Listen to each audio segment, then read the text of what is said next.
AP mines మాజీ MD వెంకట్రెడ్డిని Vijayawada ACB కోర్టులో హాజరుపరచనున్నారు. హైదరాబాద్ లో నిన్న రాత్రి ఏసీబీ అధికారులు ఆయనను అదుపులోకి తీసుకున్నారు. విజయవాడలోని ఏసీబీ కార్యాలయంలో వెంకట్రెడ్డిని విచారిస్తున్నారు పోలీసులు. రాష్ట్రంలో కూటమి ప్రభుత్వం ఏర్పడిన తర్వాత ఆయన పరారీలో ఉన్నారు.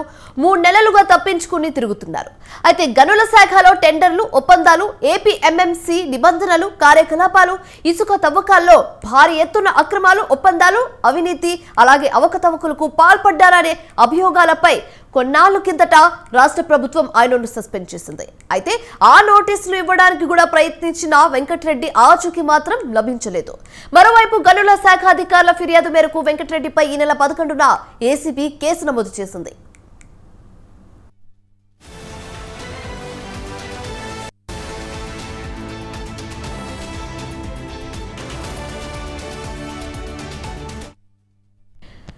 అవినీతి నిరోధక చట్టం, మైన్స్ అండ్ మినరల్స్ చట్టంలోని సెక్షన్లతో పాటు ఐపీసీలోని పలు సెక్షన్ల కింద అభియోగాలు మోపింది.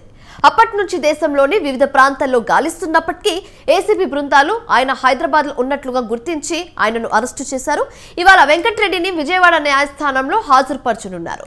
ఇదే అంశానికి సంబంధించి తాజా సమాచారం మా కరెస్పాండెంట్ రమేష్ ఫోన్ ద్వారా అందిస్తారు. రమేష్, చెప్పండి. గనుల శాఖ మాజీ డైరెక్టర్ వెంకటరెడ్డి హైదరాబాద్ లో ఏసీబీ అధికారులు అదుపులోకి తీసుకున్నారు.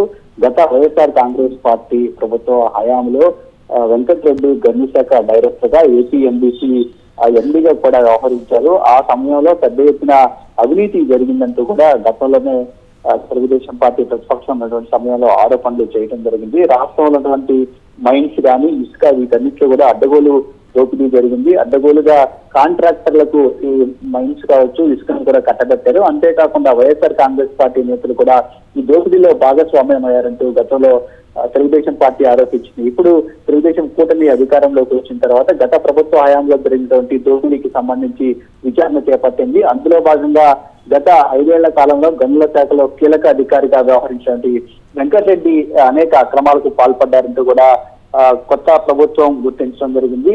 గత ప్రభుత్వ హయాంలో జరిగినటువంటి దోపిడీకి సంబంధించి ఏసీబీ చేత విచారణ కూడా చేపట్టడం జరిగింది. ఇక ఈ ఏసీబీ విచారణలో గత ప్రభుత్వ హయాంలో జరిగినటువంటి దోపిడీకి సంబంధించి పూర్తి బాధిత గనుల శాఖ డైరెక్టర్ గా ఉన్నటువంటి వెంకటరెడ్డి ఆధ్వర్యంలోనే జరిగిందని గుర్తించడం జరిగింది. అందులో భాగంగా ఆయన పైన కేసు నమోదు చేయడంతో పాటు ఆయన అరెస్ట్ చేసేందుకు కొద్ది రోజుగా ప్రయత్నాలు కూడా చేస్తూ ఉంది. గత 3 నెలలుగా ఆయన తప్పించుకొని తిరుగుతూ ఉన్నప్పటికీ నిన్న ఆయన ఏసీబీ అధికారులు అదుపులోకి తీసుకున్నారు. ఈ రోజు విజయవాడ కూడా తీసుకురానున్నారు. విజయవాడ ఏసీబీ కోర్టులో ప్రవేశపెట్టబోతూ ఉన్నారు. ఇక గనుల శాఖలో జరిగినటువంటి అవినీతికి సంబంధించి ఎవరెవరి భాగస్వామ్యం ఉంది, ఎవరెవరి ప్రమేయం ఉంది అనే అన్ని అంశాలను కూడా గనుల శాఖ మాజీ డైరెక్టర్ నుంచి రాబట్టేందుకు ఏసీబీ అధికారులు ప్రయత్నం కూడా చేస్తున్నట్టు తెలుస్తుంది. ప్రధానంగా గత ప్రభుత్వ హయాంలో దాదాపు 6,000 కోట్ల వరకు ఇసుక, అదేవిధంగా మైనింగ్ లో దోపిడీ జరిగిందని ప్రభుత్వం భావిస్తూ ఉంది. అయితే ఈ దోపిడీలో ప్రభుత్వ పెద్దల వాటా ఎంత అనేది అని కూడా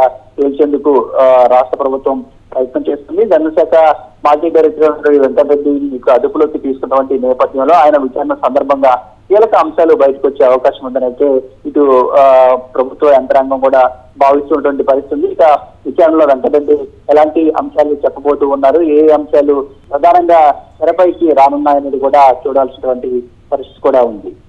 right, thanks for the updates Ramesh.